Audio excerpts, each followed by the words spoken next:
talking is really motivating. You do me a favor, don't do me no favor. Going left hook, better wake up the neighbor. After I'm done, won't be none greater. I'm talking about nigga, not now, not later. Y'all must have forgot. The last of the great. Get him, Roy. No time for mistakes. Remove all the rats and kill all the snakes. Eliminate anything else out the way. Real talk. Nigga, this is right. This ain't just talk. I'm ready to fight. I don't just talk. I'm more about to fight. I don't just bark. I'm about to take flight. Watch me take off. Take off. Tell y'all We're gonna get the collab, Snoop. Man, we gotta get a collab. Roy still got it. What do you mean? He was a boxing virtuoso, and while he is released.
Alright, I'm gonna do my hardest to find one that's fucking gibberish. So honestly, if I were you, turn your fucking volume off if you want to, like, you know, not hear something you can't even understand.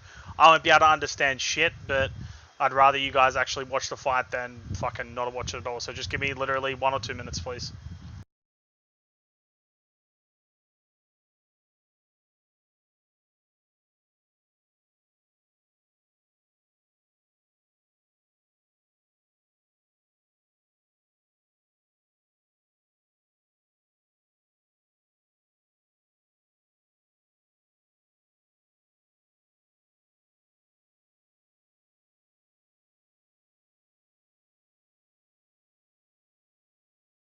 Mundo nesse momento, voltados para esse ringue montado.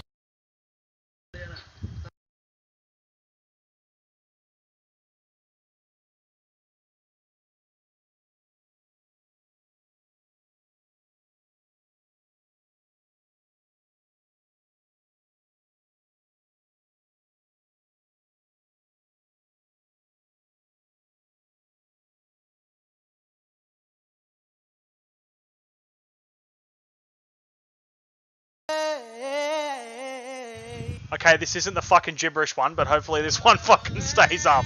I don't know what else to fucking do. I'm trying, boys. What the fuck? Shut the fuck up, cunt!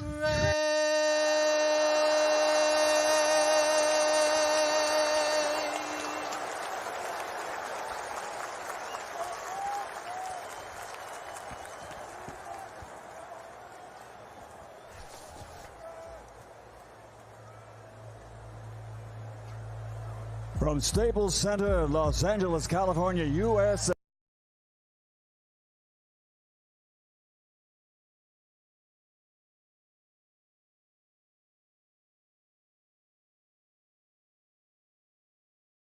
Boys, I don't know what to fucking do. It keeps fucking up.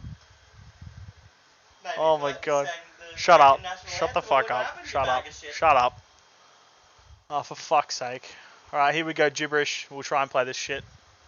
This is fucked, man. Like, I don't want to pay for this shit. Martin Oh, we're back. And Vinny Paz, aka Vinny Pazienza. I think we're good. The referee in charge For the next of fucking action 30 seconds, will we're be good. Ray Enjoy. Oh, no, we're... Corona. Ah! And now, ladies and gentlemen, the officials are ready. The fighters are in the ring, and they are ready. So for the millions tuned in watching this live, ladies and gentlemen, let's get ready to rumble!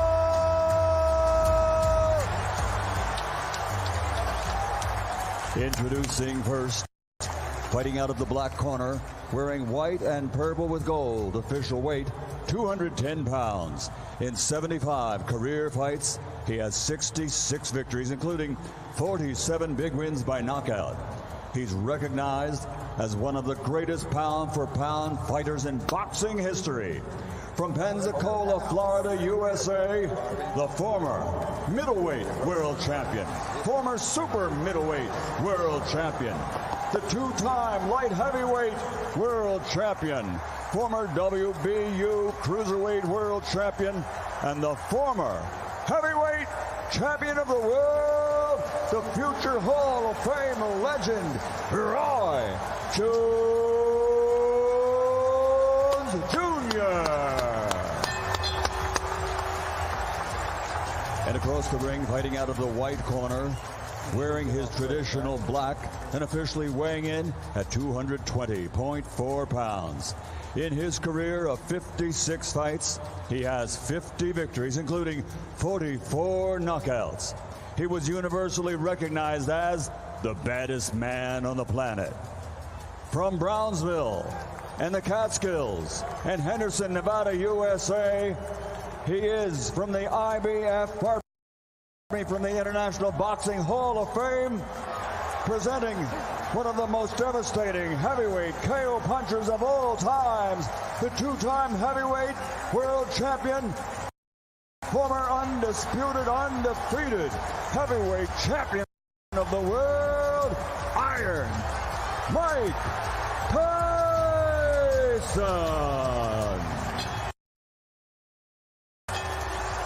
Let's go, fighters, 2 seconds. All right, gentlemen, I gave you the rules in there. 2 legends. Let's give them a good show. Touch gloves if you want. Ooh. November 28, 2020. Mike Tyson versus Roy Jones Jr. Man, you can feel the tension in this room. It's palpable. 8 2-minute rounds, sanctioned by the California State Athletic Commission. Are you ready? Bell in round 1, Ray Corona with a, well, pivotal task. The referee will have to really be on the ball. Mike Tyson expecting to come out as fast as possible. You see what Roy's doing now? Roy, dance, Roy, Roy has to do that the whole time. Shit, go ahead, Roy. Mike Tyson with a cavalcade of first-round knockouts going to the liver and upstairs with that left hook. And there's a little of that bobbin weaving, of course, Customato, teaching him the early intricacies of boxing, and Mike Tyson all over Roy Jones Jr. Snoop. This shit like 2 of my uncles fighting at the barbecue. Get your uncle out of there. Get him out. You go meet me in the backyard. I'm tired of this shit. Come on. Meet me back here, huh? Get up in there, Roy. Shit, in and out. 12-ounce gloves, not the normal 10-ounce gloves, Israel. They will blunt a little bit of the offense. Hold on to him, Roy. Hold on to him. Don't take that. Get out of there. Them tender now. Them ribs is tenderoni. Back up. Already a minute gone. Again, just 2-minute rounds. Mike Tyson coming forward. Boy, look at my uncles. Look at him. Look at my uncles out there fighting in the backyard. Stop. Back up. Hey, get big as hell. I gotta hold him. Roy Jones Jr. We're talking. The referee says, "Get me first. I gotta hold him." He said he bring it.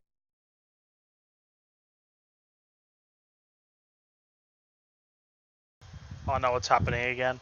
Oh fuck. Ah fuck. Alright, give me a second, guys.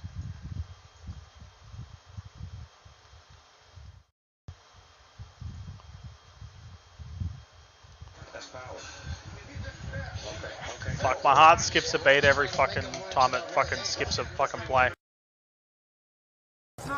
So he put the jab out there to get that right to commit, huh? The style of fighting of Roy Jones Jr. It does not conducive to older age, but Mike Tyson really taking the opening round. That was a good round. Look at the champ. You don't even want to sit down. Stay up there, Mike. So he's sitting down. Oh, he gonna sit down. Take advantage of that. Breathe and relax.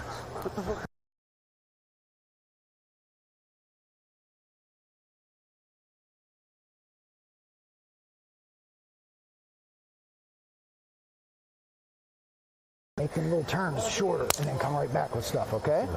You can see this stuff coming. You see it somewhat. Deep breath, deep breath. There, the breathing is already heavy, Snoop. He said, you can see it coming. He said, yes, somewhat. He's right. You got it, baby. You got it. He telling the truth. Tell it like it is and not like it was, huh? Amen. Round number 2. And Mike Tyson explodes and delivers a left to the body and the left hook upstairs. And Roy Jones Jr., you know, he talked about facing Anderson Silva, the MMA legend. He just wanted, he tried to turn this into a wrestling match. Yeah, go ahead, Roy. Look at Roy got technique, boy. Roy got... He better be careful there. He's doing the right thing, but he needs to get out of there. Yeah, because he's going to make Mike mad. He's going to go back to 87 on him. He was, Mike Tyson used to be a vegan. Evander Holyfield wishes he was on that night.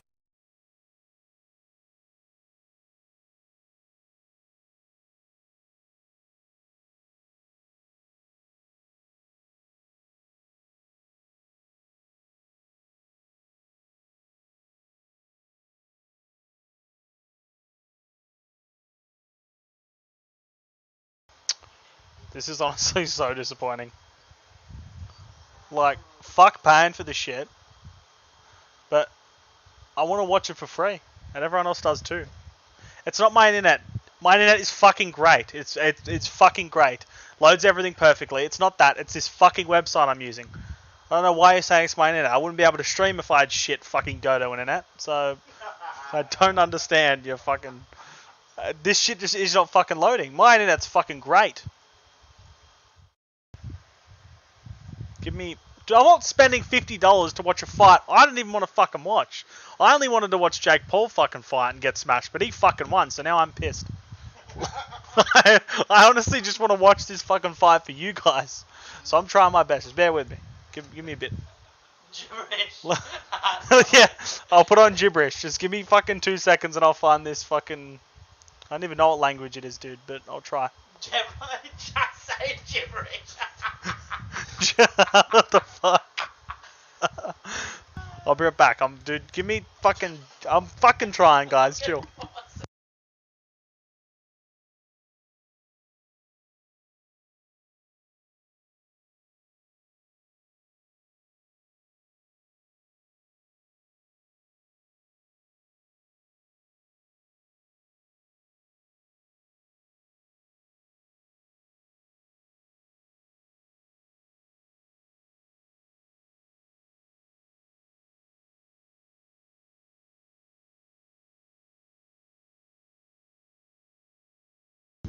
Bro, even the gibberish shit isn't loading. I don't know what to fucking do. Oh, it is. Hold up. But it's in like 240p, so fucking... Let's go.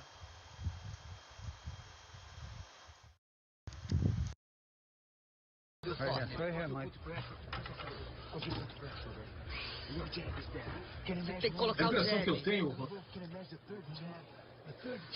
Imagina você colocar 2 jabs e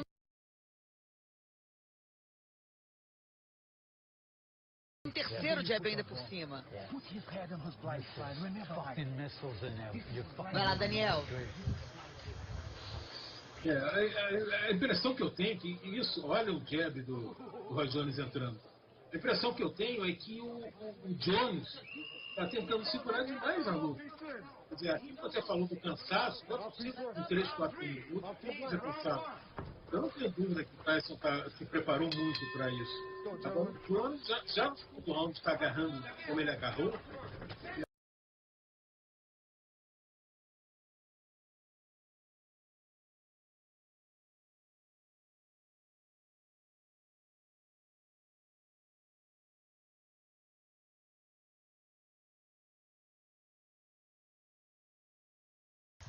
Yeah, this is fucked up. And no one donate. Don't fucking donate through anything, because no, I don't want money to buy this shit. I'm trying to get it for free. I'm not fucking taking anyone's money. Don't donate for shit. Go spend it on fucking some food. And feed yourself.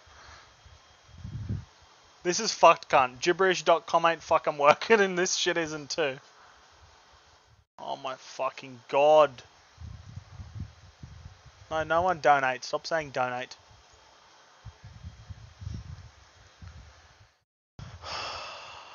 Your garbage channel. Thank you.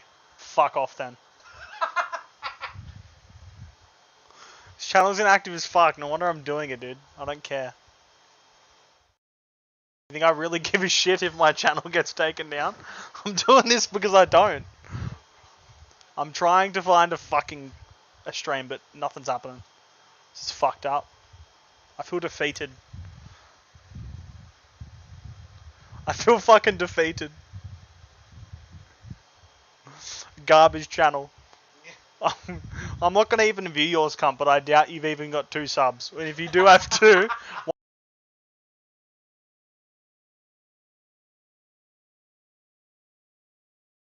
The know-how and the smarts inside the ring. They may not have the same velocity, the same speed, but they still got that know-how. Yeah, they got the mind, but sometimes the body doesn't do what the mind says, right, Israel? Definitely. I'm loving it. I'm loving it so far. They're very competitive.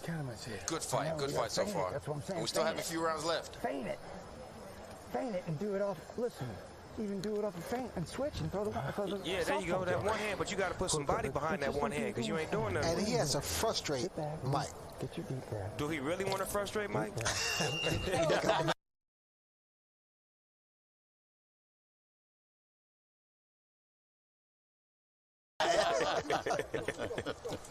I think Mike's there already.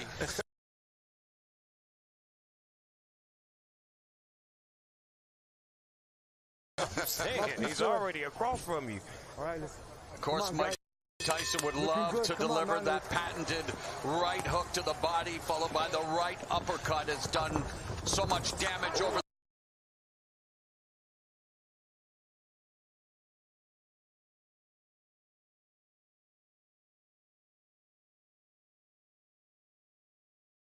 the years.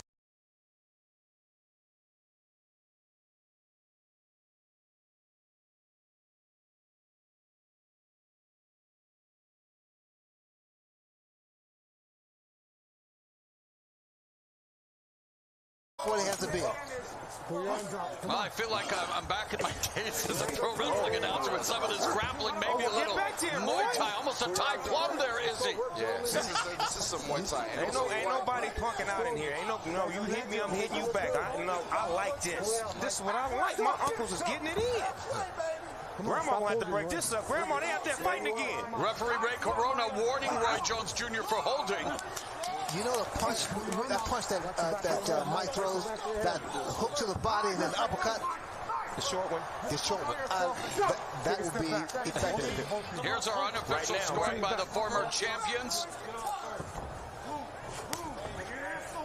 I'm really impressed with Mike's finish. Oh, right in the body, another body shot. Jones winces, and the veteran Jones hanging on now. That's the shot. Yeah, that's the thought.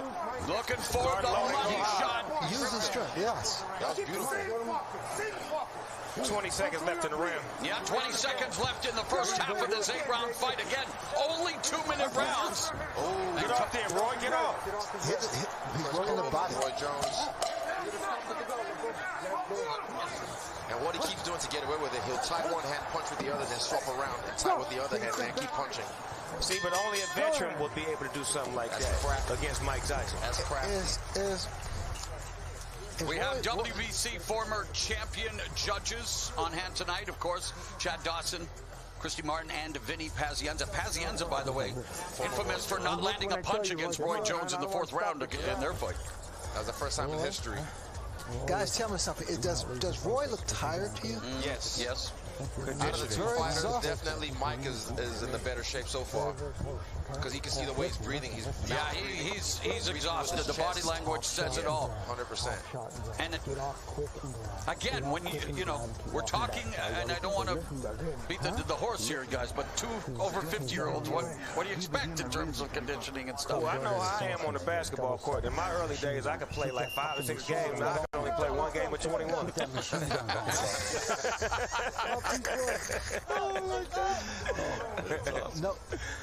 No, Roy, he's not. 2 legends, man. Let's look sharp out there. He's not looking as confident. Oh, the referee encouraging them. 2 legends. Let's look sharp out there. Well, there's a sharp shot by Mike Tyson, the sharpshooter in this fight. But there you go. Protect yourself, Roy. Protect yourself. That's still Mike Tyson in there. Yeah. And Tyson avoids that punch.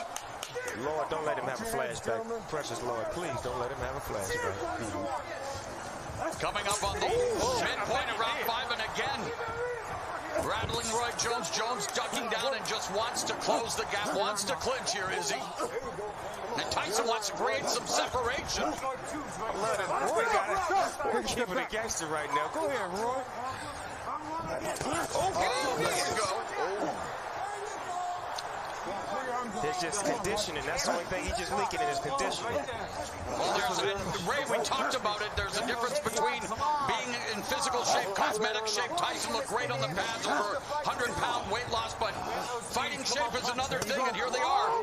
Last minute of the 5th. They're heading to 10 minutes already of action, and that may not be saying a lot, but it is a lot, Izzy. It takes a lot out of you. Yeah, definitely. It takes a great deal. With another man, his weight on you. When he has him on there's that right hand by Tyson. That was a shot. That was a Mike Tyson picking off Roy Jones Jr. There's that no-look jab by Roy Jones Jr. Roy trying to get out of there, though. Get out of there, Roy. Get out of there, Hitting him on the ropes, and there again, the veteran move by Jones. I don't want any more of this. Mike Tyson is out there fighting right now. Yep. They fighting like men. I like that. They fighting like grown men. Take a step back. Kids at home, y'all watch this. This is 2 grown men fighting right here. This is how you handle your business. Tyson tries to get the left hook. Mike Tyson trying to deliver, and Jones hooked hard. Way to stay down, Roy. Way to stay down, Roy. Jeez. Stand your ground. He in there with the champ, man. He's squabbling. No, you ain't bleeding, Roy. He just rolled up a little bit. Did he say that? Yeah. We got a Man, draw when that. What round is this? This is 6, right? What round is it? You good? I think Roy's starting to feel the pressure of the moment. Good, Roy? Yeah, I'm good, bro. That's the champ over there. Yeah, man. He done came out his shell. Them punches starting to add up. He still got it. And of course, Jones, a former 4-division champion, made history. Again, guys, he weighed 193 pounds when he defeated John Ruiz for the heavyweight title. Old school, Rocky Marciano did it. More of a light heavyweight than a real natural heavyweight to me. Exactly. Well, he was, moved down to face Antonio Tarver after he called up Mike Tyson 17 years ago. Let's look good, man. Let's go. That was then, but this is now. And we're in round number 6, scheduled for 8 in this boxing exhibition. Looked like Mike got him in range right now. He done finally sized him up and got him right in his range where he wanted him at. And of course, no surprise, the punch stats a shell of what they were in their prime. But Tyson, left hook just on the bell line. Man, Roy would not allow Mike to run a combination on him. Every time he get ready to run a combination, he'd lock him up. And he should. But he's smart enough to know that. If he doesn't throw punches back.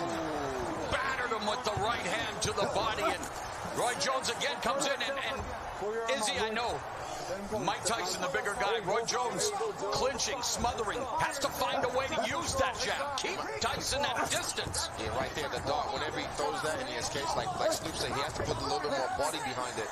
You can't just defect him away. You have to put your weight behind it. Yeah, give him some. But the thing about it with Roy's doing the right thing with moving, but he has to punch. He has to throw punches. Well, that's the name of the game. He's beginning to fatigue, but still standing in their midst. Oh, and there's that right uppercut. Get out the way. Yeah. And that just missed. just Roy Jones Jr. Missed it by that much. Let's go, work, man. Come on, we'll go there. I still can't believe this is happening, guys.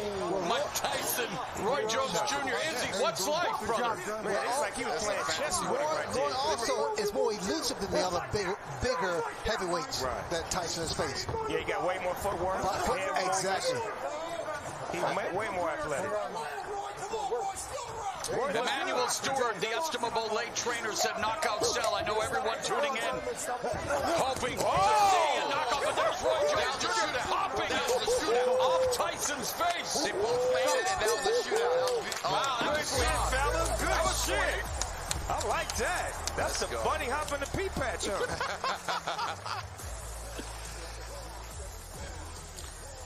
Breathe and relax. You're fucking doing great. You're just back. You gotta keep your hands up though, baby. No, he's wrong one. Yeah. There you go.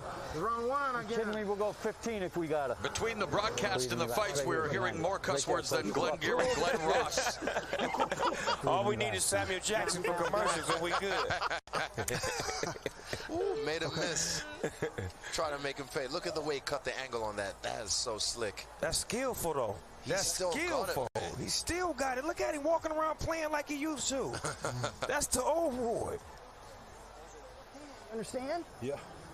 Keep doing it, baby. Man, I'm proud of both of these fighters tonight, man. They really making me proud of them. Jones sucking it up in the corner. Jersey Joe, let's go. That's Jersey Joe.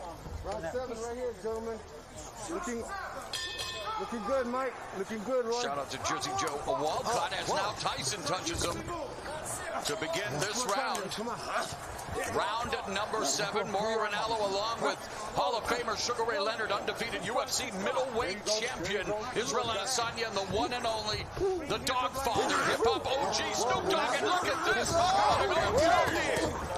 out of there. Get out of that goddamn corner. Come on. Stop. No. No manhandling, box. Of course, joined by Jim Gray, hosted by Mario Lopez, and what an eclectic team on this eclectic night, Tyson and Roy Jones Jr.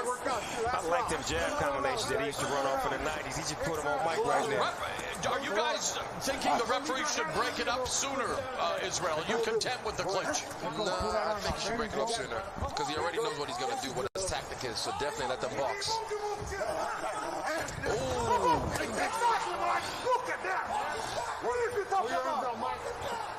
Under a minute left in the 7th. Take a step back. Back him off.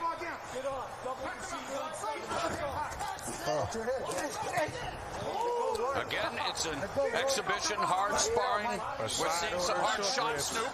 Can I have a side order of short ribs? Yes, with some Mike Tyson sauce on it. Take a step back. Them short rib shots hurt. They take all your air out of you. Fatigue setting in for Roy Jones Jr. Wants to turn back the clock, but the clock is maybe stopping ticking here in terms of speed. He is just leaning in on Mike Tyson, and again, I'm sure people are saying, well, what do you expect with a 54-year-old and 51-year-old? But Mike Tyson is bringing that shot, looks like that shot hurt.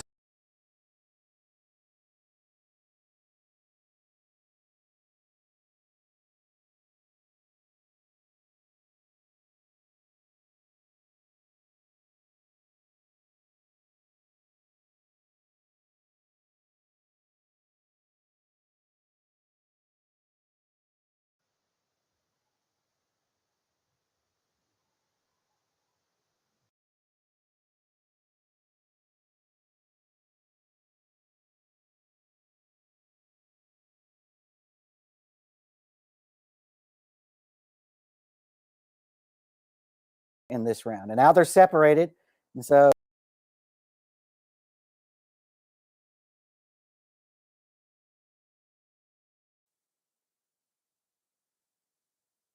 Right here, last minute check. You hear me? You gotta win this fucking decision right here. Well, the corner's obviously taking it very seriously. And win the round. You hear me? Cussing like a sailor.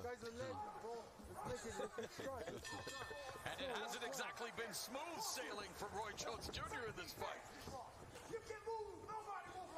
And I use the term fight loosely, an exhibition. Come on. Pull it out. For some reason, this ring look a little smaller than the average rings I've seen. It does look small. Am I tripping? No, it is. They did that just to get a little bit more action. Okay, because I'm like, you can't run in this ring. Here comes Tyson. And we saw a lot of action throughout the night. Let's not forget that. Many thrillers here on Triller. But this is the reason we're here tonight, Snoop, to watch these legends. Wow. They both got off on that. Uptown Saturday night then. Let's go. Get him with the three-piece. Tyson, though, holding up. Get off there, Roy. Get off, Roy. Look at him. Here we go. Get off there, Roy. Here we go. Boy, this is a hell of a fight right here. Mike Tyson and Roy Jones Jr. A minute left in this. Well, maybe not the battle of the ages, the battle of the aged, but it is an exhibition. And Roy Jones Jr. trying to sum it up. Get him. Oh, and there's a double left hook by Tyson. Roy got a bunch of padlocks with him. He brought about 100 padlocks to lock Michael up every time he get in range. Put him in the straight jacket. So you ain't going nowhere. Hand me that padlock. He's in range. But it's Tyson who appears to have those keys to victory. 30 seconds, and again, battering the body. That was straight right there. That was straight. Being inactive for a couple years or 15 years, it's not easy coming back. 15 years after Mike Tyson quit on his stool, nearly 3 years after Roy Jones Jr. extended his win streak to 4 years, they are going to go the distance in this 8-round exhibition. Hats off to both men, though. 51 years old, 54 years old, coming in here. I have respect for them just getting in the ring. And again, we needed to temper expectations. The exhibition is over. Mike Tyson, Roy Jones Jr. Still on. Giving us 16 minutes.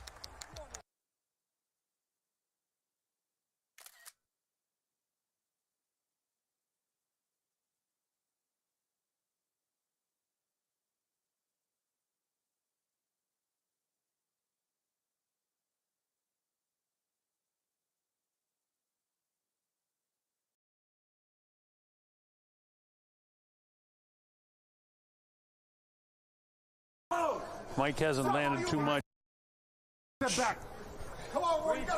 certainly they both have the determination. 20 seconds to go in the fight, and I expect their corners are telling him that now. This thing's almost over, and I'll say one thing for them. They did work hard. They're both really exhausted in this fight, and this is just about it. There'll be one last exchange. Roy's able to block that right hand again by Mike. Mike tries to drill him again. The bell ends, and it's all over. Now, and all in all, I got to say it's entertaining. I gave Mike Tyson every single round because Roy just couldn't seem to do anything at all.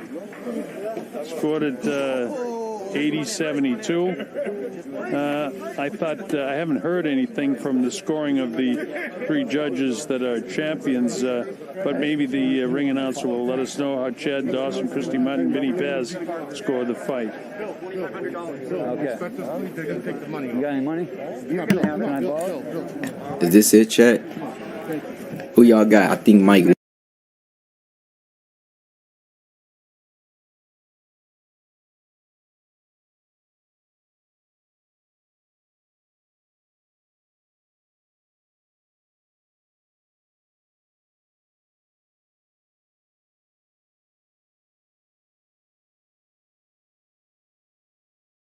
Alright guys, I'm going to leave it on until the end of the actual, we see who won, I guess. But after that, feel free to unsubscribe, do whatever the fuck you want, I don't really care. But next time there's a big fight that's up and coming, like either UFC or boxing, I'll be streaming it here. So yeah, if you guys enjoy fucking watching Call of Duty, I'm going to be streaming, going for the Duo World Record in Zombies after this stream. So in the next 30 minutes, yeah. If you want to follow me, it's VYellra on Twitch, guys. If you don't have to, but yeah.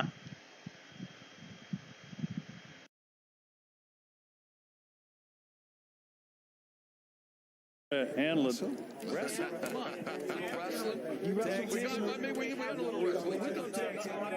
There you see, right to the end, that they battled, and that's Mauricio Suleiman from the WBC who sanctioned this. In fact, put up a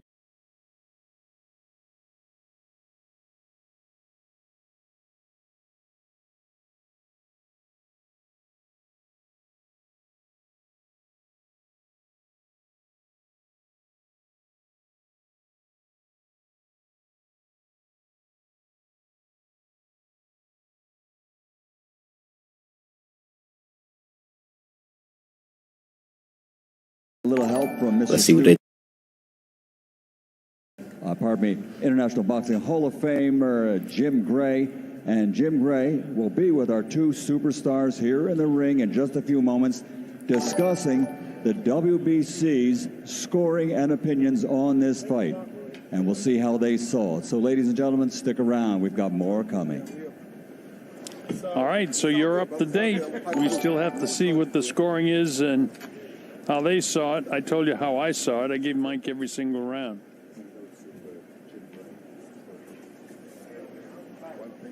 Ring, it's a whole different animal. But it's not like sparring, right? Because the guy you're sparring with kind of like you. He's your friend. He can't hit you too hard because you may not pay him. Comments of Snoop Dogg in the background there as we see that Mike Tyson was able to. Come on, y'all gotta say it's Tyson so I can secure.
Is a draw.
Okay.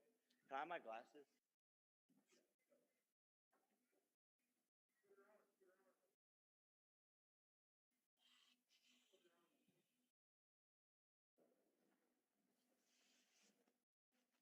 What is it? Okay. Can I have my glasses?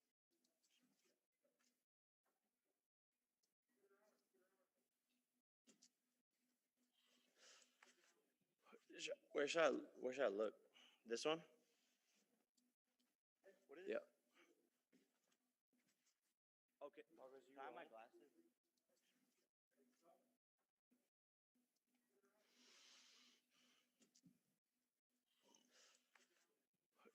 Where should I look? This one? What is it? Yep.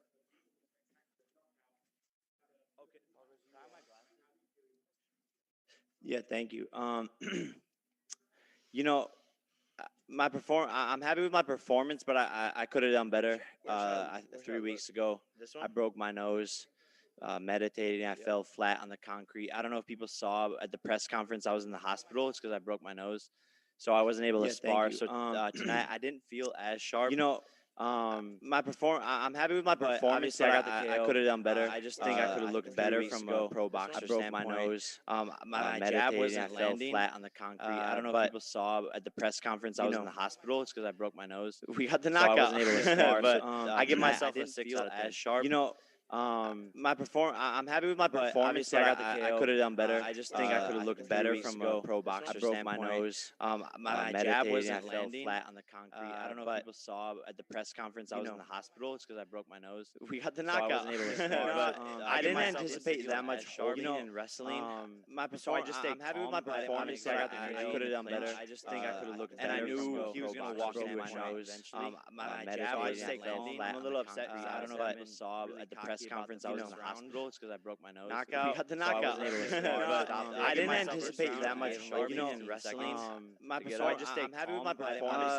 I could have done better. But I didn't expect it to be that much. I knew wrestling he was going to lot. That's what made it hard. So I just stayed landing. I'm a little upset. I don't know if people saw at the press conference I was in the hospital. It's a little bit. Knockout. We got the knockout. I didn't anticipate that much sharping wrestling. Amateur. I'm happy with my performance. I could have done better. But I didn't expect it to be that much. I knew wrestling he was going to lot. That's what made it hard. I just stayed landing. I'm a little upset. I don't know if people saw at the press conference I was in the hospital. It's a little bit. Knockout. We got the knockout. I didn't anticipate that much wrestling. Amateur. Yeah, I was thinking about that today. I didn't expect it to be that much. I knew wrestling he was going to lot. That's what made it hard. I just stayed landing. So exactly what you said. Like it feels good to go into the second round. I've never a little bit knockout. Got the knockout. I didn't anticipate that much wrestling. Amateur. Yeah, I was thinking about that today. I didn't expect that much. I knew wrestling he was going to lot. That's what made it hard. I just stayed landing. So exactly what you said. Like it feels good to go into the second round. I've never a little bit knockout. Got the knockout. I didn't anticipate that much wrestling. Amateur.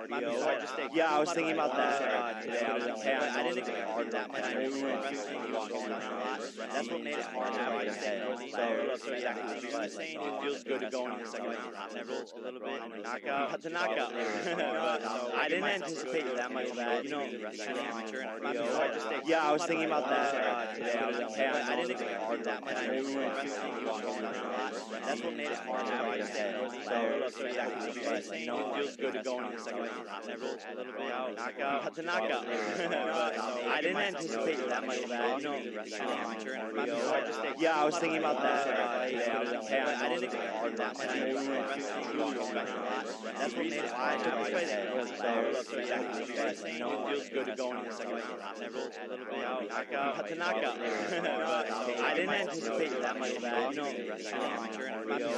Yeah, I was thinking about that today. I didn't expect that much. I knew wrestling he was going to lot. That's what made it hard. So exactly what you said. Like it feels good to go into the second round. I've never a little bit knockout. knockout. I didn't anticipate that much back. Yeah, I was thinking about that. I didn't expect that much. Yeah, dude. That's what made it why. It feels good to go in the second round. Knockout to knockout. I didn't anticipate that much back. Yeah, I was thinking.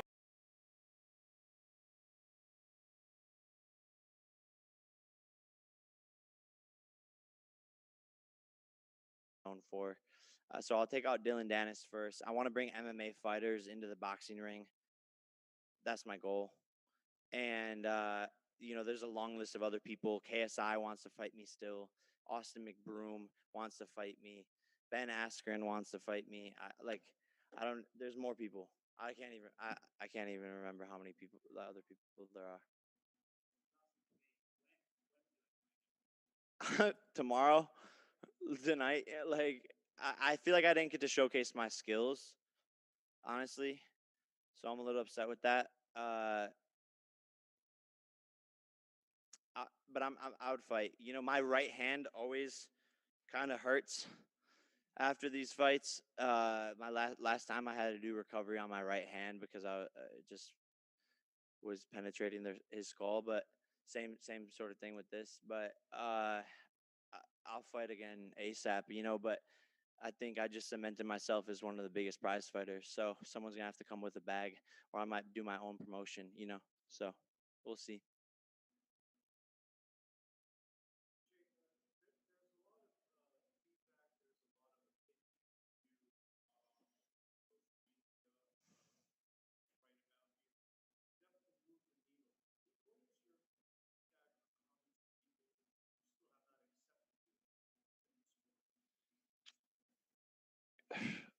I'm putting the work in, and I understand why people don't want to accept me yet, but I've had 2 flawless victories, and I'm really dedicating my life to this. I have a $8 million mansion in Calabasas that I haven't stayed at for 6 months.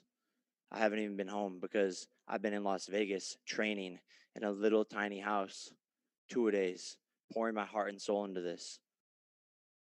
So if people don't respect that, then I don't know what they're going to respect. It's an uphill battle for Jake Paul. It always has been. I've fought for everything in my whole entire life. People hate me. People talk shit about me.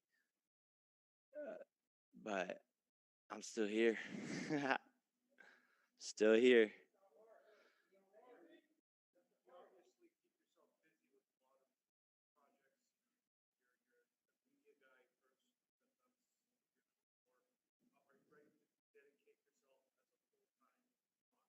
I already have. For the past year. I've forfeited so many opportunities for this sport. Millions of dollars of opportunities. Content I could be posting. Merch I could be selling. Millions of views I could be getting. Albums I could be dropping. Movies I could be starring in. All because I want to box. And I wouldn't want to have it any other way.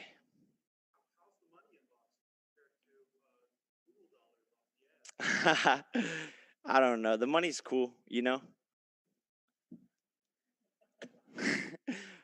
But I already made a lot of money. Now I want to die a legend.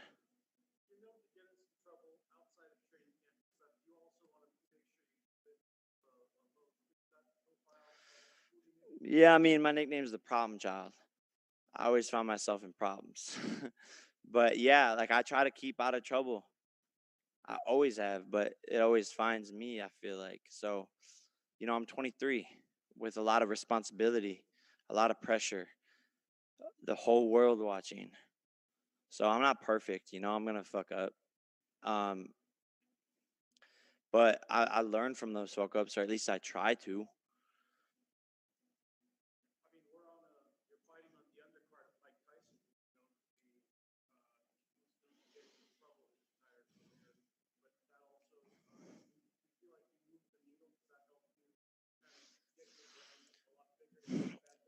Yeah, I mean, I read Mike Tyson's book before I was on this undercard, before Mike Tyson even knew who I was. And I related so much to it. The problems, the struggles, the fucking people stabbing him in the back. He went through so much shit. Charges, everything. It's the same shit I've went through. So for me, Mike Tyson's such a fucking inspiration, and it's such an honor to be on this card. And I feel like I've literally had almost the same exact life as him, you know, in different ways. So I've learned a lot from him. And when we met, I asked him for that advice. I was like, "Yo, how do you stay focused outside the ring?" And we had a heart to heart, but it's a dream come true. And to put on a performance like that, I don't know.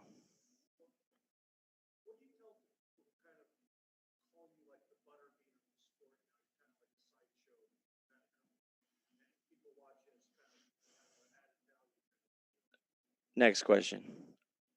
I stole the show tonight. They can fuck off. Next question. I thought it was dope, you know.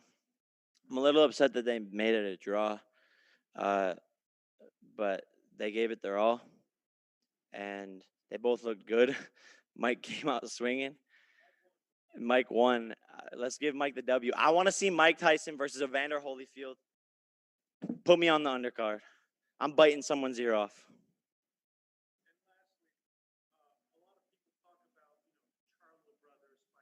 Mm-hmm. Mm-hmm. Yeah, I would fight him, but it wouldn't be about the money. For me, it's about proving to all the younger brothers out there that you don't have to be in the shadow of your older brother. And I think I would fight him just because I want to prove everyone wrong. I think most people would think that, I mean, maybe not after tonight, but I think most people would think that he would beat me because he's bigger, he looks more ripped. But I'm a real dog. And he can catch that smoke eventually, but I love him to death. So it's a weird kind of thing to talk about. But maybe we'll grow up. Maybe it won't happen. Maybe a year from now I'll change my mind. So I don't know. I'm 23 and make stupid decisions, and I'm as mature as I, So like, who knows what will happen.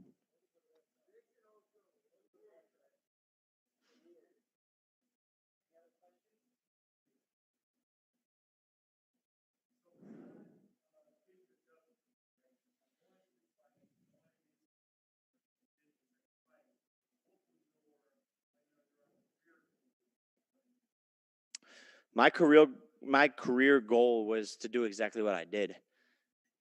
Is to have an undeniable victory and steal the show.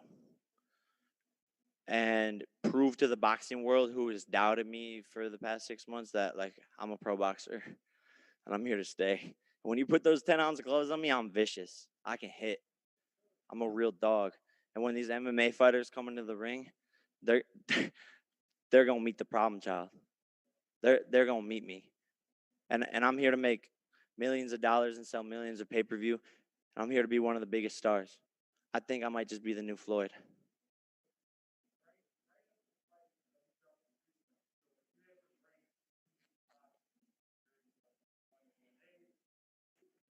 I mean, I box for 6 to 8 hours a day, and I make music once a month.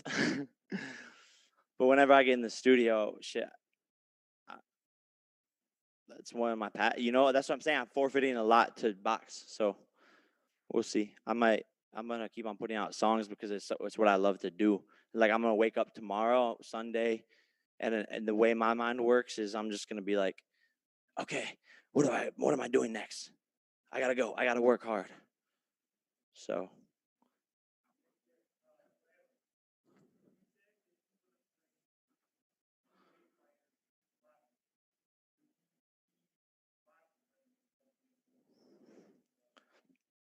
I don't think I have to. I'm the money man now. I call the shots now. I'm A-side always now. It's 7 figures all the time now. Maybe 8 figures too. Shit, I think it's 8 figures now. Yeah, it is, right? Yeah, it's 8 figure. I'm the 8 figure kid now. But I mean, shit, you never know what's gonna happen. If you told me 4 years ago if I would be knocking out Nate Robinson on Mike Tyson undercard at a boxing match, I'd be like, what? I'm a Disney Channel actor. What are you talking about? So 4 years from now, who knows? Anything could happen. It's 2020.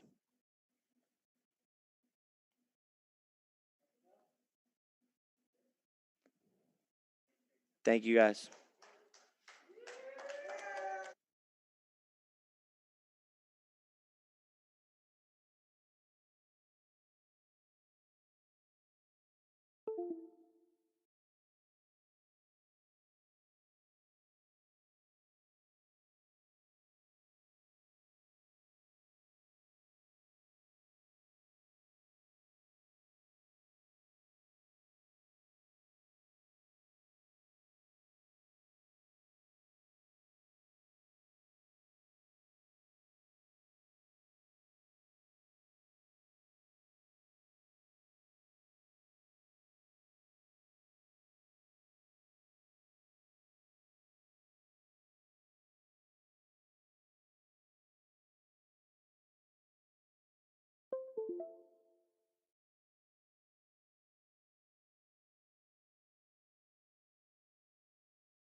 I stole the show tonight.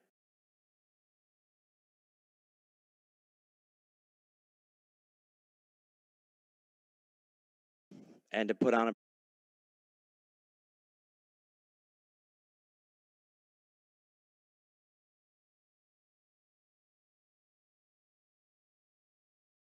I don't know.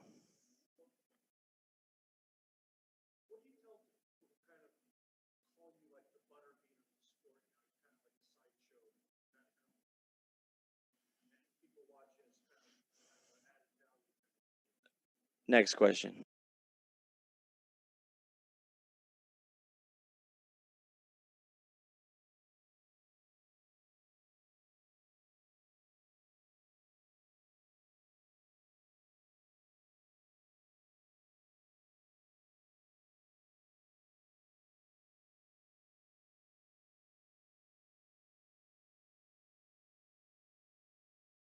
$8 million mansion in Calabasas.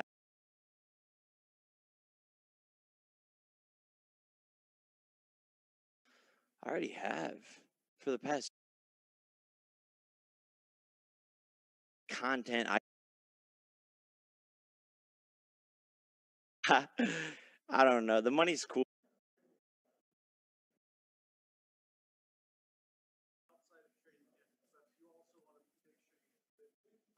Like I try to keep out of trouble. 23.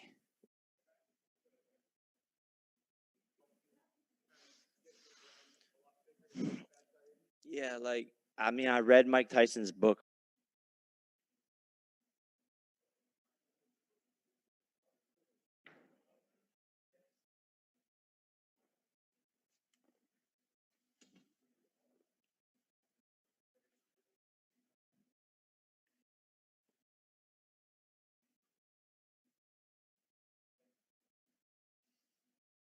Oh, the whole thing. I don't want anyone to be.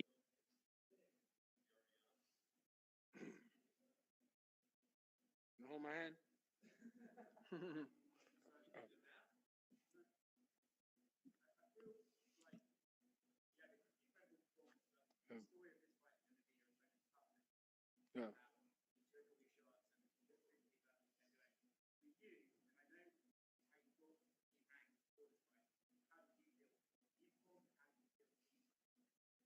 I mean, sometimes it's hard to stop a guy that just want to survive.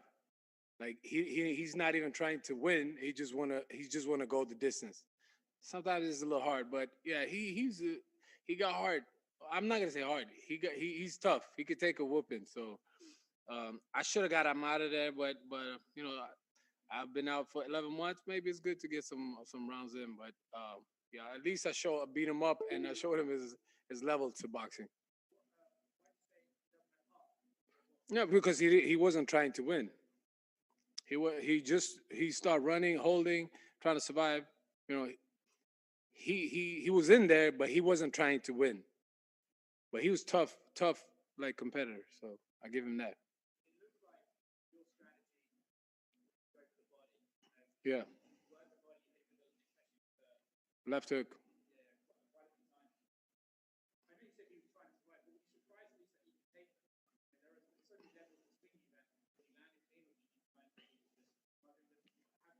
Yeah, that's what I'm saying. He's tough. He took an ass whooping, but it was also only 8 rounder. If it was another round, maybe 10 rounder, which they didn't want it to be a 10 rounder, because this is my first 8 rounder in like 8 years or something. So, um, but yeah, no, hats off to him. He took a whooping and on to the next one.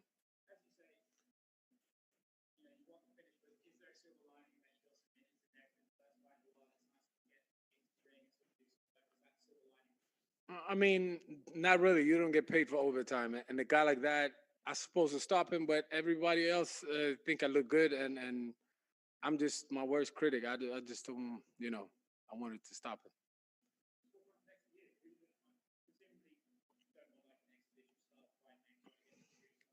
Pascal rematch. That's what's next. I mean, I thought I got robbed, and most people, 75% of everybody that was watching that fight thought I won, and yeah, now I got a new coach, and I feel great. So yeah, we're gonna have that rematch. They said the first quarter of next year, so January, February, March. I'm ready whenever he is.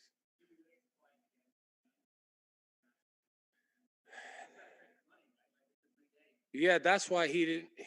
Pascal is not scared of me. He fought everybody. I'm not saying that, but he didn't want to fight because we were supposed to fight on the Javante Davis undercard. But at that time, they changed to fans like the last 2 weeks. But before, when we was gonna fight, they said they wanted the fans to be there, or or actually he wanted the normal purse, but you can't get that regular purse when there's no fans. There's no gate. So that hopefully we can make the fight happen in Texas. That you can have fans there. So we'll see what happens. But I'm ready whenever he is. Yeah. Thank you very much.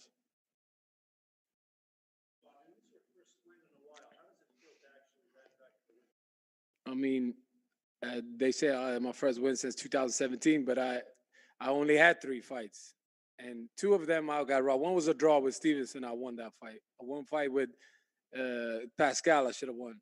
And Marcus Brown, yeah, that was a loss, but yeah, that was also a nasty cut. So it was kind of weird, but I mean, this guy was levels below those guys. So I mean, it is weird. I'm supposed to win against a guy like that.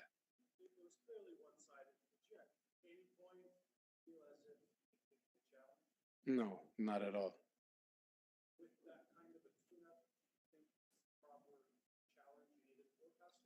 I didn't want this tune-up, to be honest. I didn't want to fight him. I wanted to fight I fought 8 world champions, future, former, whatever, in a row since 2015.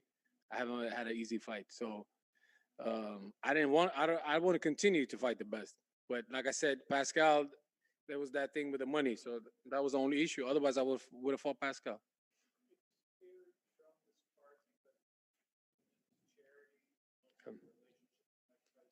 Yeah. Yeah. So normally I wouldn't fight, after some YouTubers or before a YouTuber, and yeah, that's kind of to me it was disrespectful. But because Mike Tyson and them asked me if I want to be the co-main, but like I said, I do this for charity. This is for about the Jack Foundation and to give kids all over the world a fighting chance in life. So yeah, to all the refugee kids, the orphans. This is a different event, but this is for my charity. So I don't care about being first, no fans, nothing like that. This is strictly for them.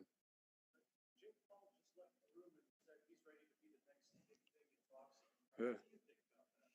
I mean, to be honest, I didn't watch that fight. I didn't pay no attention to that. So that's not, I'm 37 years old. I don't really follow that YouTube thing.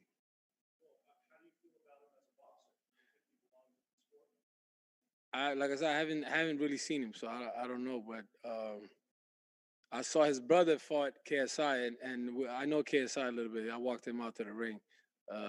But yeah, I seen some clip on the internet. Yeah, he looked like he's a good athlete for that level of YouTuber. So, I mean, he could do whatever he want to do, and you can't knock his hustle.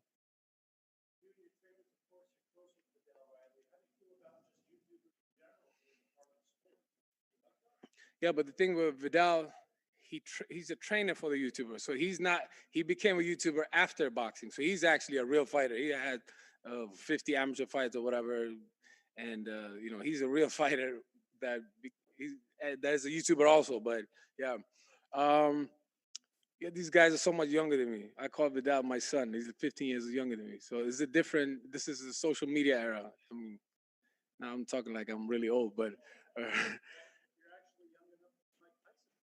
Right. He's 17 years older than me.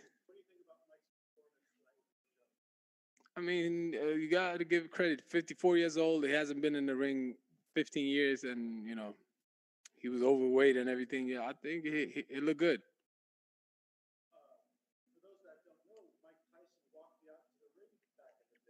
Yeah.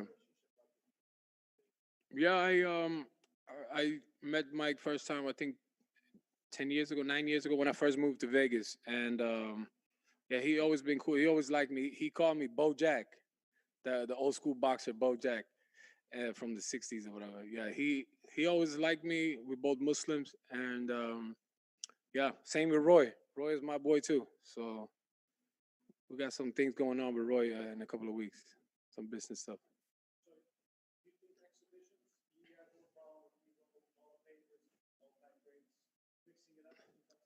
Yeah, I think it's wrong to tell another grown man to tell him what to do or not. They're legends. I mean, they can do whatever they want to do. Same thing with Floyd. Like like if he fights the YouTubers or Chinese kickboxers, whatever. I mean, he all of them. They're one of the best fighters ever, and let them make some easy money. Why not? Right. That's it. Thank you.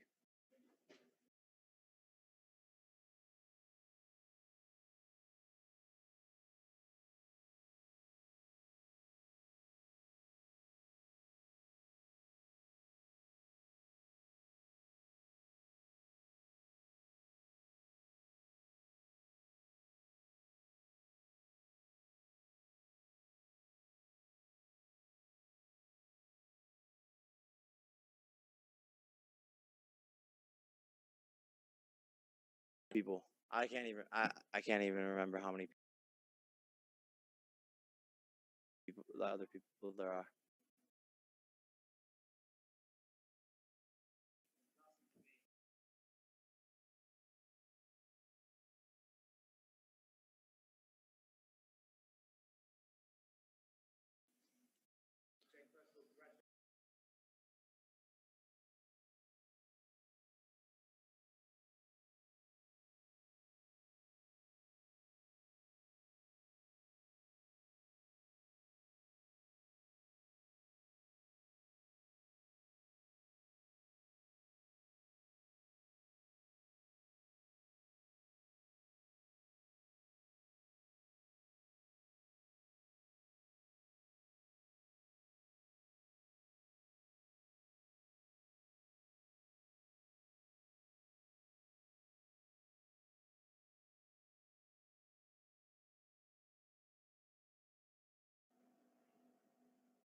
fight went all right. There's a lot of more in my arsenal that I didn't get to display, but overall, I got the KO victory, so I can't complain. Didn't let it get to the judges' scorecard, so I'm cool with that.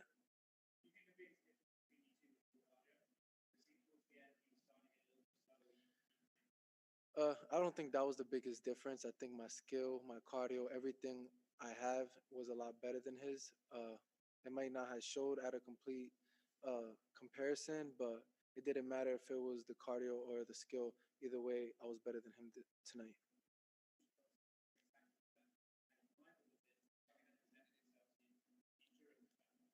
I don't really go out looking for the knockout, but I definitely expected myself to take him out, and I didn't expect to go to the scorecards. And previously to that round, my coach just put a reminder in my head, start fishing for the body shot. So the following round, that's what ended up happening.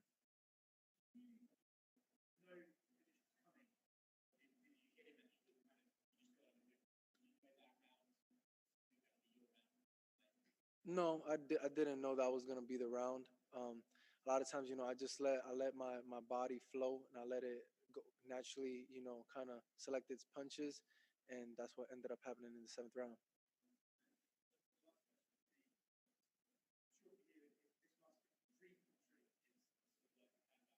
Yeah.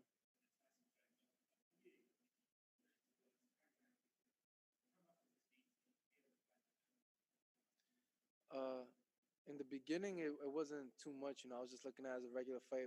My job is to get the win overall. The hype comes after. So after I got to win and digest and settle down, it's a great opportunity. I'm grateful for my promoter CS. I'm grateful for Chiller and the whole event. It brought a lot of exposure to me, and that's all I felt like I really needed in my career. And it's a stepping stone, but it's great opportunity. It's a very what's that word called, digesting moment. Meeting Roy Jones, Mike Tyson, and being in the same ring as them. So I'm blessed, and it was a thankful opportunity. Definitely, I felt like it was a springboard, for the world to see my talent, for the world to see who I am, who the technician is, and to get a bigger fight. Thank you.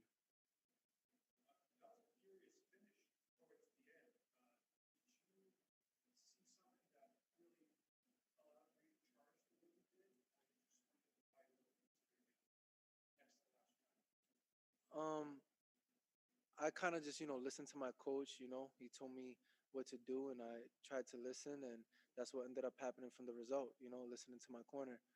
Uh, I never felt rushed at any point of the fight. I actually felt like very settled, very chill, very laid back, and compared to how I probably usually am.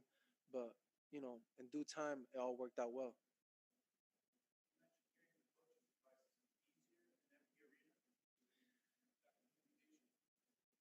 Not really, to be honest. In a loud arena with people cheering, I still hear my coaches crystal clear. I'm very focused in my fight, so all I really hear is my coaches in the corner when I'm fighting in front of hundreds and thousands of people. I still just hear my cornerman.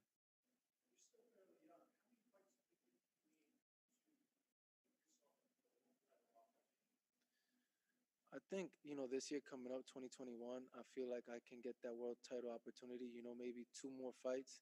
Uh, I'm highly ranked, whatever the rankings allow me to fight the world challengers. If I can do that as soon as possible with, another fight or two, then I'll be happy with that opportunity as well.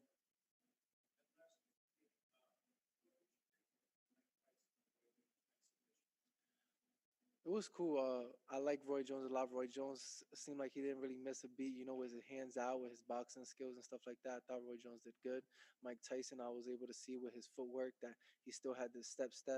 So, naturally, these fighters, it becomes rhythm and it just becomes natural on what they do. So I was happy to see that. But it was a good performance from both. It was good for people who watch boxing in general. Yeah. Thank you. All right. Thank you.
All right.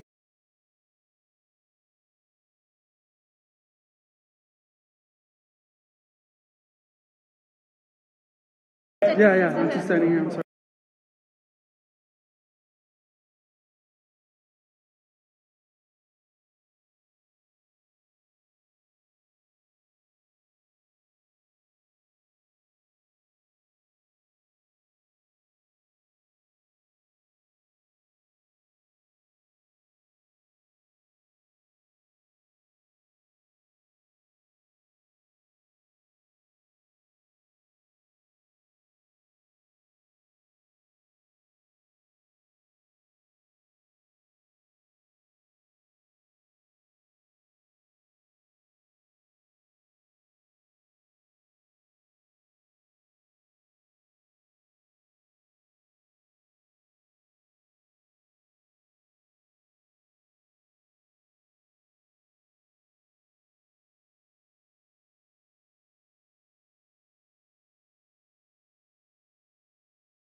I know you as well. What did you think of I've Jeff? seen all you guys before. What do you think of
He's working.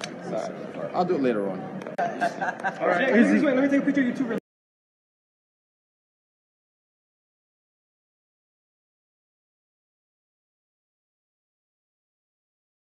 Roy should fight again? I gotta go.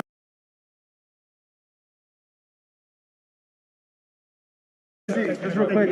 Izzy, one last question. Do you think based on what you saw, Mike and Roy should fight again? I gotta go.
I'm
Good evening, everybody.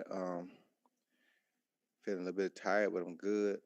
Survived it, so I'm happy to scratch it off my bucket list and move on with my life now. You know what I'm saying? So, how y'all doing? Did y'all enjoy it? Thank you. Thank you. I appreciate it. Hell yeah. He He hit harder. Everything hurt. His hands hurt. His head hurts. Everything hurts when it made contact. So it's like I'm like, wow. So and it makes you so fatigued trying to deal with him, trying to cause on the inside. You got to keep his arms locked up. I learned that from watching Lennox Lewis and Holyfield fight. You got to lock his arms up, or he'll hit you with them uppercuts. So I was trying to keep his arms locked up, and every time I let him go, what you think I'm gonna let him go so he can kill me? Nah, bro.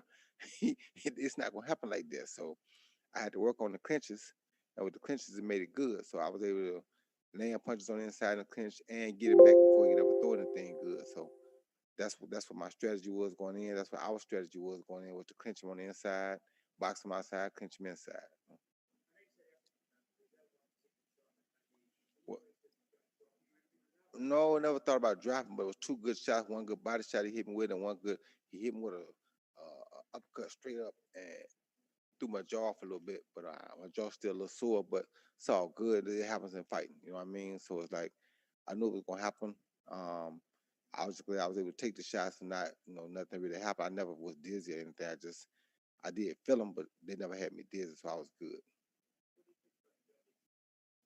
I mean, of course, everybody always gonna feel like they wanted to fight. I thought I wanted to fight. I thought I jabbed, moved around, and kind of controlled the pace better. But I mean, a draw. I take a draw with Mike Tyson. I mean, come on, bro. How could you get mad about that? You know what I mean? And he was throwing more power punches anyway. I'm throwing more jabs and probably other punches. He landed probably more power punches. So I mean, it could go either way. You know what I mean? So I'm cool with the draw. I mean, I hear him out talking about he want to do it again, but it's a big old dude. He bigger than he weigh 220, but now he more massive than 220. Trust me. hmm I'm okay with that, but me being me and knowing me, I ain't gonna be settled with no draw. That's why I said right away I'm not the draw type of guy. So I mean, I talk to my kids. My kids already tell me no, daddy, that's it. But we'll see. Thank you, my brother.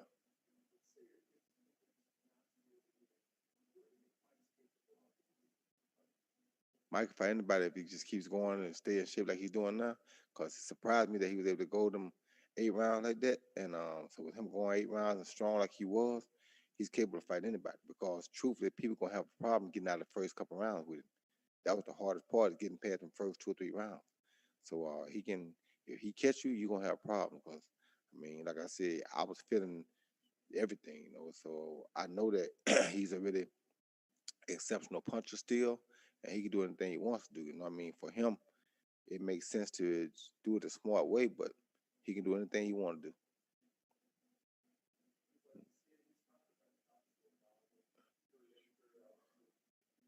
I mean, it's like we have nothing to really prove.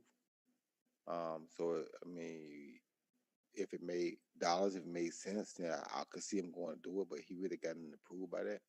I mean, for us to be able to do a dang on exhibition and break all them records like that, that's pretty amazing. You understand me? And it stayed in the confines of being able to do what you do, show your skills still, and everybody healthy, happy. So it's like I don't want to see nobody go do nothing stupid and go take stupid fights because we feel like we can, but like at the same time, you got to know your limitations, and it may be one or two we can get.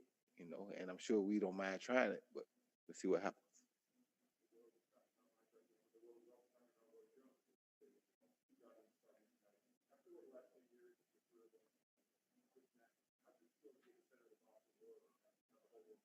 Man, it's only a blessing from God that I was able to be able for us to be able to bounce back like that. Not just me and him. But it was always talking about him, and he always gonna be talked about because he was such a big guy and a big puncher. But for me, people thought it was over with. They never thought I could last 8 rounds. You know what I mean? And so for me to last that 8 rounds said a lot to people. You know what I mean? Make people understand that this ain't what you think it is. It's like when God calls, you go. It's like it wasn't something that I had planned on doing, but I knew something was going to happen eventually. And to get that opportunity to go out and give the world something to look forward to that was positive is a beautiful thing. And I just thank God that we both made it out cool and nobody got hurt. So it's like, it make it even better, because people got entertained, yet everybody on the edge of their seats because they know all it takes is one punch from either one of us and anything can happen. So, you know,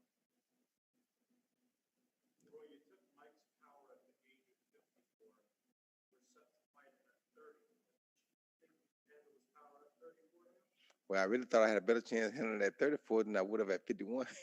So it would have been tough still though, because like I said, everything throws is exceptionally strong, and you don't find guys like what the real difference is when you put two people in there together that are really gifted people. You find out the difference in that and all this other stuff. And tonight, I knew it already in my head because I knew what he done and what he's accomplished in his career, but he's just further showed that he was Mike for a reason.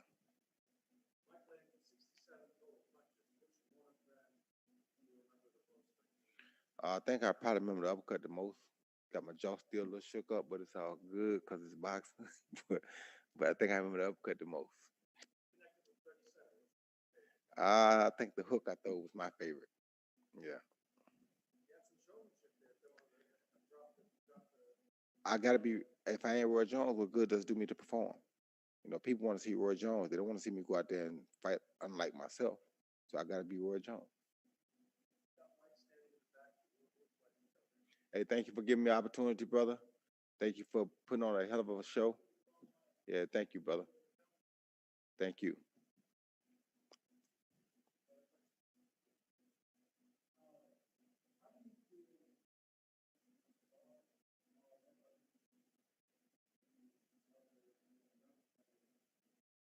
I mean, they gotta be honored to fight with me or Mike on the undercard. You know what I mean? So that's the biggest fight probably in the last 30 years. They say so.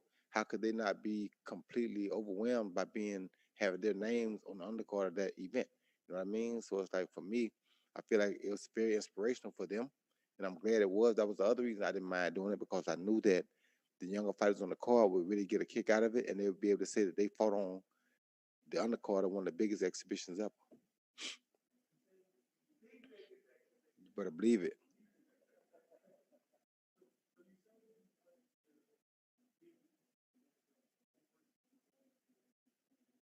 Right. I really want to put on a show too and go for the W, but the show they must have. You know what I mean? So it's like you want to get a W, but you definitely want to put on a show. So I had to give them some of the razzle dazzle hands down. And it's like to me, the normal person would be stupid to be in front of Mike Tyson with their hands down, but that's who Roy Jones is. So I had to do it.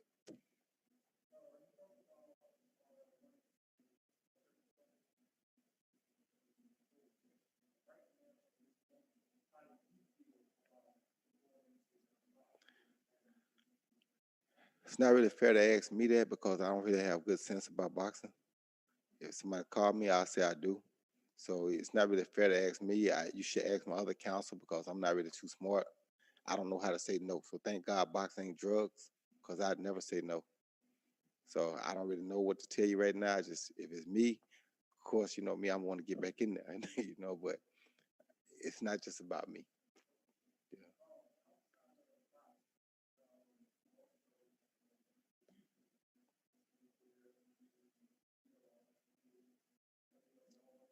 Of course, it's Y'all Must Have Forgot Part 2. It's a Body Head Banger Volume 2 in the works. The song I came to the ring on tonight, my son did the beat to that. Yeah, so we always working, man. It's just like I said, God is good. To be able to have such an event, such a big event at a time like this with the pandemic being the way it is, and like I said, people not having nothing positive to look up to or to look forward to, this gave them something positive to look forward to. Gave them entertainment. People got a chance to get together, have fight parties, do all the old school things that they used to do. They ain't did that in a long time. They haven't found really a fight worthy of them doing that in a long time. You understand me? This gave people an opportunity to relapse and remember what the good times were like. And I love that we were able to be a part of that.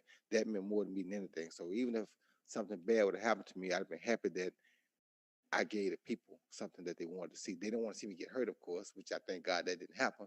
They don't want to see him get hurt either.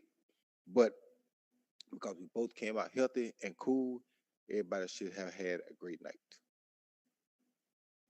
Mhm. Thank y'all.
So can I take this off up here?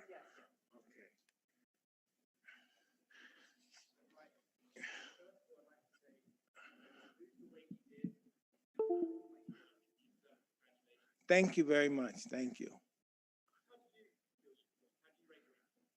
Well, I don't know. I'm just I'm happy I'm not knocked out or anything. So I'll say I'll be better than the next one.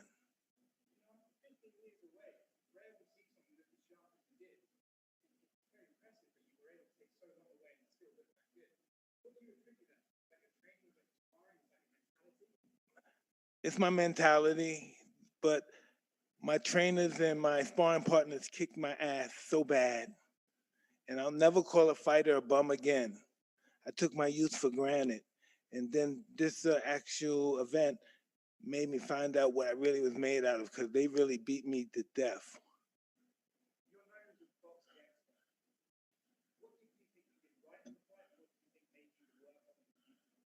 I could have done everything better. Everything I was doing, I could have done it better. So, God willing, I'll be better than the next exhibition.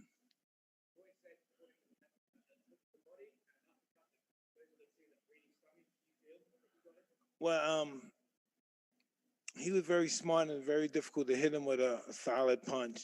And if I did catch him with a good punch, he played possum really well. He didn't let me know I hurt him or anything. I was just happy to be in there with him and just go to 8 rounds. That didn't mean nothing to me. The scorecards didn't mean nothing to me. The lack of fans didn't make anything of it. I was just happy to go to distance because I was used to doing it with the 3 minute round. So I said, why not just go to distance? Everybody know I can knock somebody out if I did. I think going the distance that's real fighting, having the endurance and going the distance because you're not going to knock everybody out. I've learned that in my early experience. Yeah.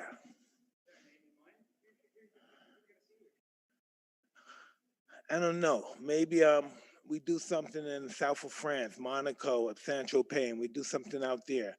One of the European fighters out there or something. Anything's possible. Sky's the limit. I believe we broke all the records on pay-per-view concerning boxing. We did a really kick butt on there. But I just want to continue to do this from a humanitarian perspective. Thank you so kindly.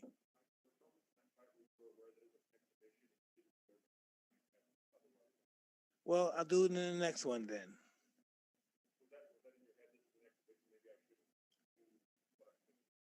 Absolutely. I wanted to go to distance. This is all about going to distance, and that's what I wanted to do. I'm really interested in that. I've been training for. As I got older, I'm training for duration now. Before I used to always be interested in the quick kill, and I really learned at 54. I really found out I didn't know nothing when I was champ. That was just youth. My body feels splendid. I want to beat it up some more. Excuse me? Because it feels great now. And that's different than getting beat up. I'm used to being beat up. I'm just used to that feeling.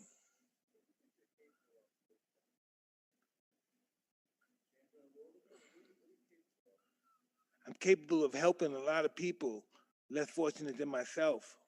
That's what I'm capable of doing all over the world. In a perfect world, I'm a missionary. In a perfect world.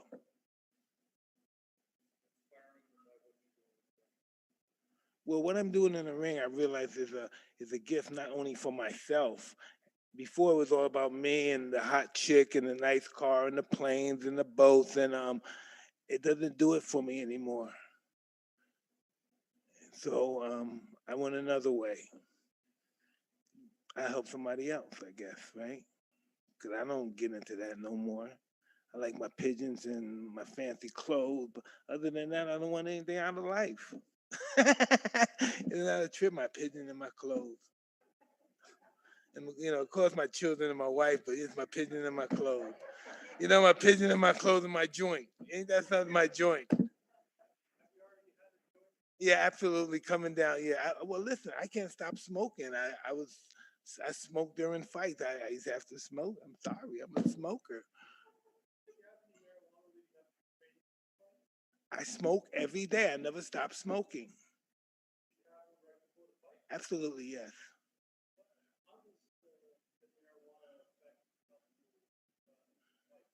Um, it's just who I am. It has no effect on me from a negative standpoint. It's just what I do and who I am and how I'm going to die.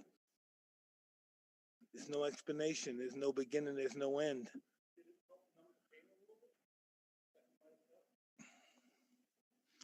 No, it just numbs me. It doesn't numb the pain.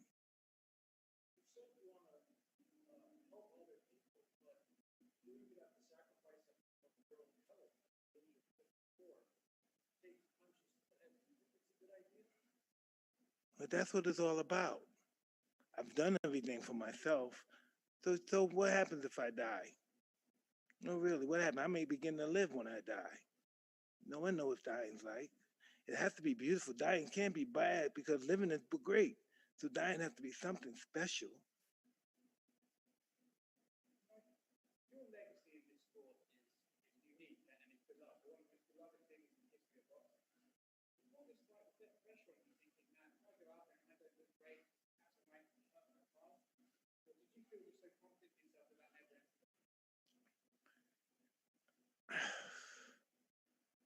Wow, I never asked me that.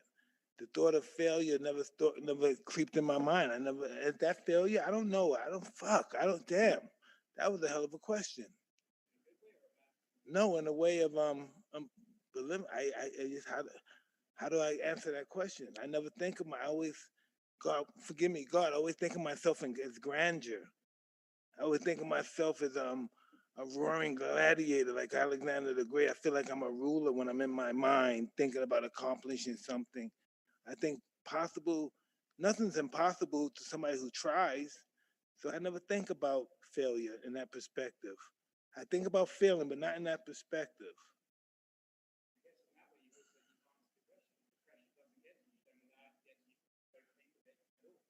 No, I need the pressure. Without the pressure, there's no me. Without the pressure, I don't have the guts to say, hey, I'm gonna fight this guy. I have to have the pressure. Anything that I'm afraid to do, I do it. If when I was young, when I was afraid to ask out a beautiful girl or a girl, whoever, I would do it. Even if she was saying no, I would just do it just because I was afraid to do it. And that's just how I live my life. I live to be humbled.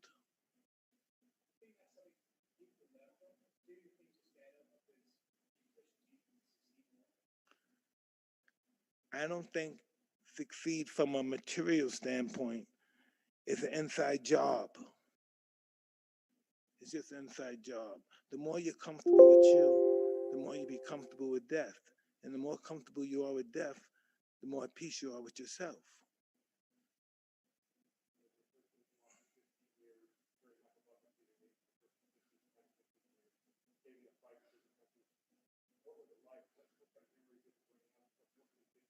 I didn't have any memories. I just knew I belonged here.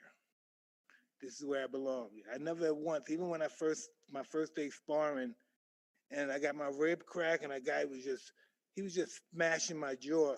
I never once said, "What the hell am I doing here? Am I crazy?" I just said, "Wow, I'm in the right place." You know, I said, "I'm in the right place."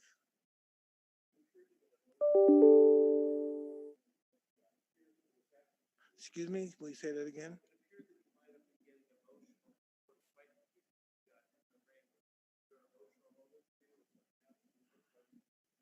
I don't think I don't know. I was just happy to be in there. I was just happy to be in there. I never think of myself as old. I think of myself as energy. I never say some 54-year-old guy because some 54-year-old guy is going to come to the ring. I always say some energy is coming to the ring. I never think my age. Because listen, before Julius Caesar, he told us that 365 days is a year. So we don't really know how old we are. So the energy makes us as old as we want to be without being those what's that thing again when you're an old guy and you drive a little young guy sports car? What's that mean? My wife always says I'm that way. Midlife crisis, yeah. I don't think it's a midlife crisis with me. I just think it's my ego, and my ego tells me to do things that I'm afraid to do.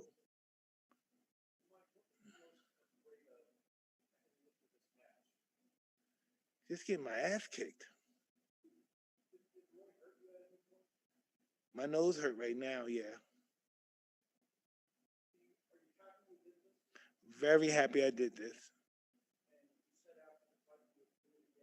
I will do it again.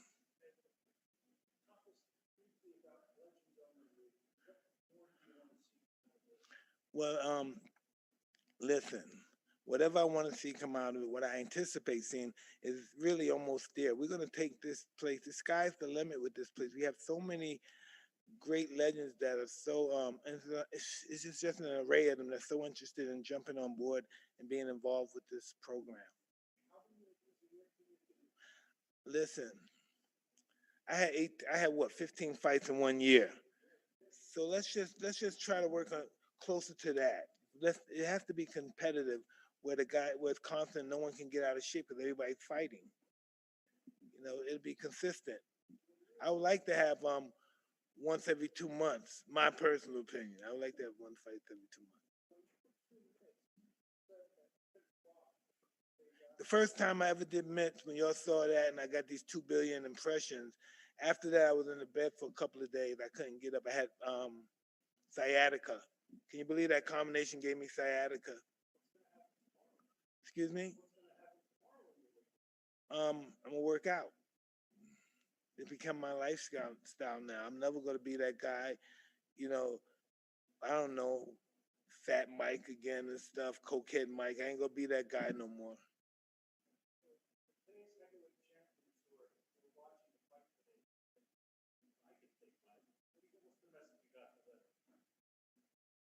Well, they probably could take me now, but can they take me 10 fights later?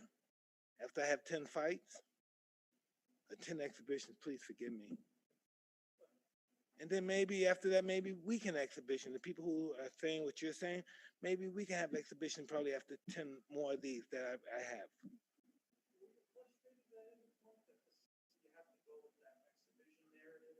No, I wanted the exhibition narrative because from that perspective, I could work my charity better than being in professional fights and I'm fighting for my life and I want the belt and this and that and there's pressure on me. There's no pressure. My only pressure is that I won't have enough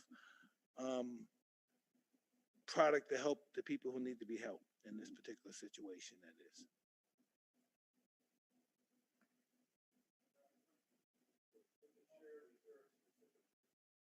Just grassroots charities, friends of mine that's holding down the community, involved with stopping the killing and stopping the crime.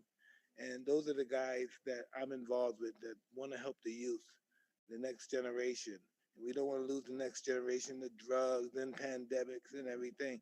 We have pride in our community, which is Brownsville, Brooklyn, and just Brooklyn in general, and just anybody. We have charities in Newport Beach. It's just we're doing a lot. We're doing a lot with little stuff. And so me doing these exhibitions and receiving things, that helps. That really helps.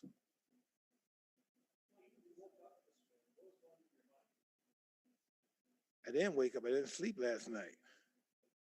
No. No sleep. I'm just one of those scary guys. I don't sleep when I'm involved with the competitive stuff.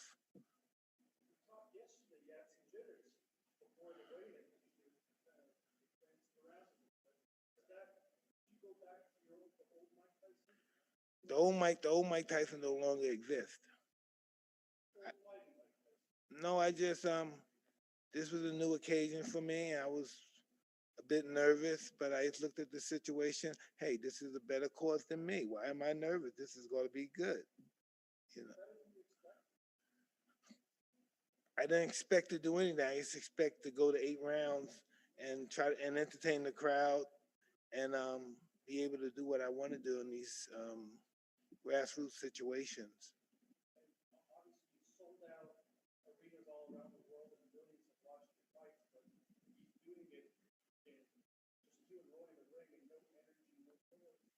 And that was beautiful. And besides that, me and Roy, we broke records to our championship fights tonight.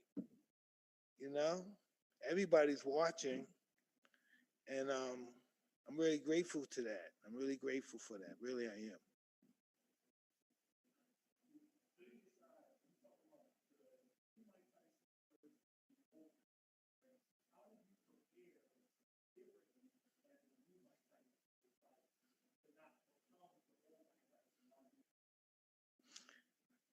I'm here for a purpose. I'm not here for my ego.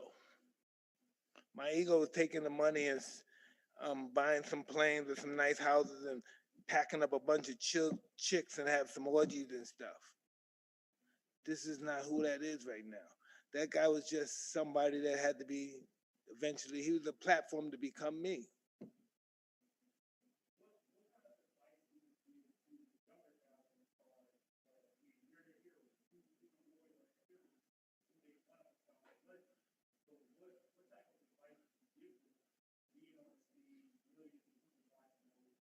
Informing them that they deserve this opportunity that they have and to make the best of it. Listen, Luca, what's his name? Paul? Jake Paul got 4 million subscribers that follow him. Can you imagine that? I didn't know he existed until my, excuse me? You heard that? He got 25 million. I didn't know he existed till my son wanted to fight him one day. I said, who you gonna fight? This guy? Come on. And then he was a big star. Everybody knows who he is, and I'm so happy that he joined on the bandwagon with me and Roy.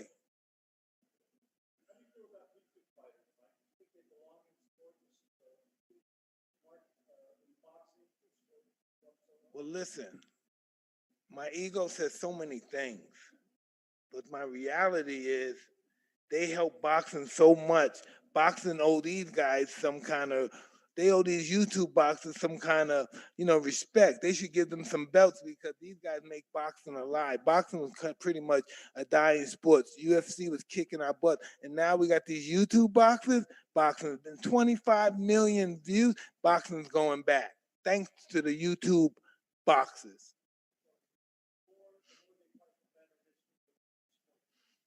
I believe the more anyone boxes, the bigger it is for the sport. Because boxing took a couple of beatings since the UFC's been around.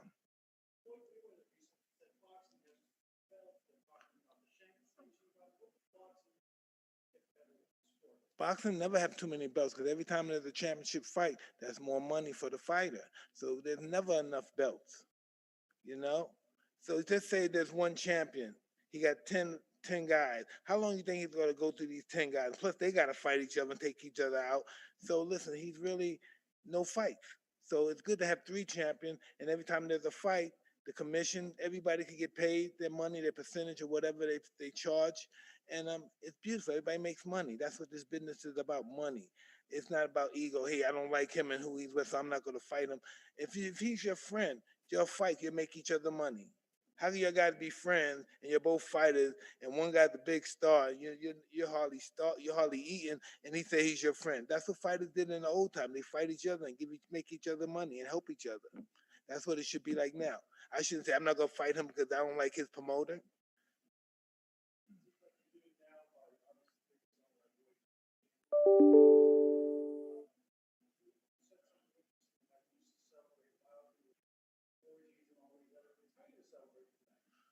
Hey, listen, I'm an old ass guy when it comes to that stuff. I don't have no energy for that no more. I'm just with the wife and kids.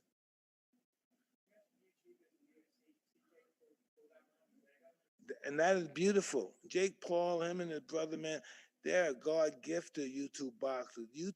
Boxing should just give them a belt. Because these guys brought boxing back to life. And I know it's hard to believe, but these guys brought it back. 25 million views to see this guy with some gloves on to fight any guy. He fought Nate Robinson tonight, right? Oh God. I like Nate too. I didn't like to see the knockout.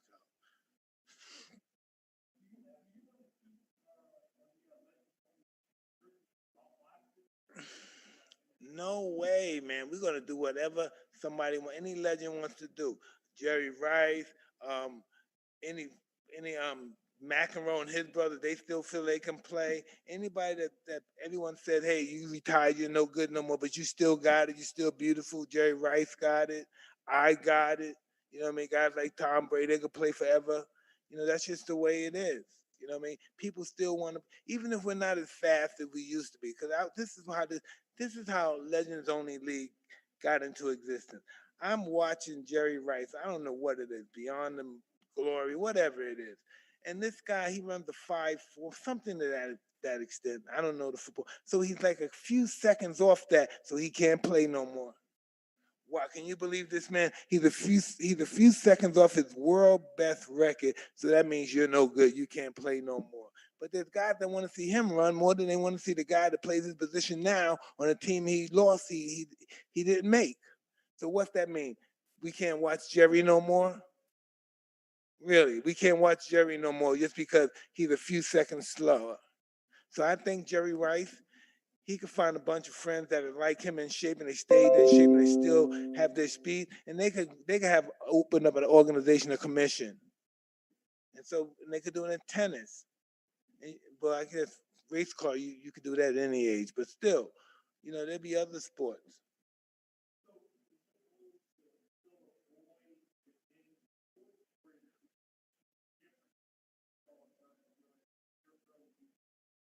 Well, this is all I have to say about that, brother. You know, you saw tonight, no boxer promoter was involved. You know, and that's why if we had tennis and people came to see the Legends Only tennis, the other guys, we have different rules. You could break your tennis rep, you could talk crap to the other guy. This is called freestyle. And I think that is good because some of the restrictions really suffocate the athletes, and they can't express their feelings, so they can't play at the highest potential that they normally play because of the restrictions of the rules.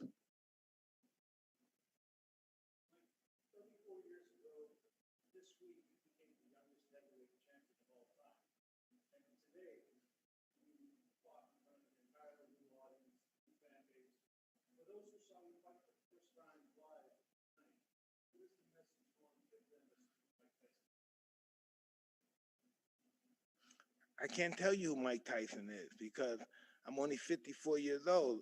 And if I'm 54 years old and I can tell you everything about me and I know who I am, I'm very limited in my thinking.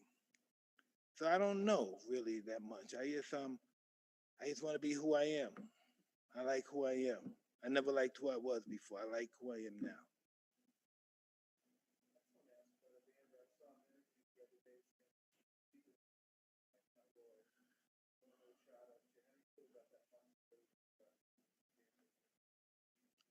I don't know.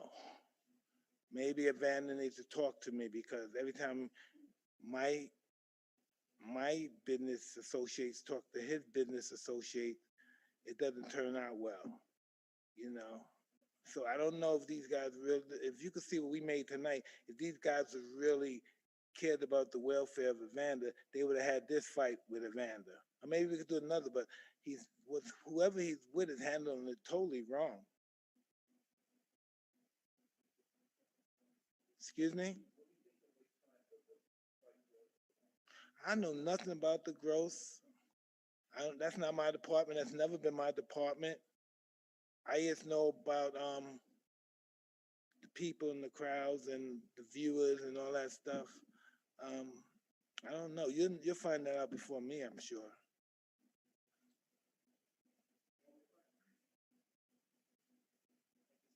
It's really my pleasure. Thank you.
Alright, boys, I think I'm gonna fucking end it there. Thank you guys for watching. Got 500 viewers or whatnot. If you guys could all considering dropping a sub and a like, boys, much appreciated. But yeah, there you go. Free press conference, boys. I think I'm just gonna end it there. It was a draw between Mike and I'm gonna fucking shit. Cheers for tuning in, boys. Yeah, I think I'm gonna end it there. But thank you guys again for all coming. 4 subs up 50, by the way. You guys should drop a sub. Go check out T-Lock. Gave it to you guys for free. Thankfully, we didn't get taken down. It was a draw in Antonio. It was a draw. A lot of people believe that Tyson should have won though. But yeah, everyone should drop a sub and like, and I'll catch you guys later. See you, boys.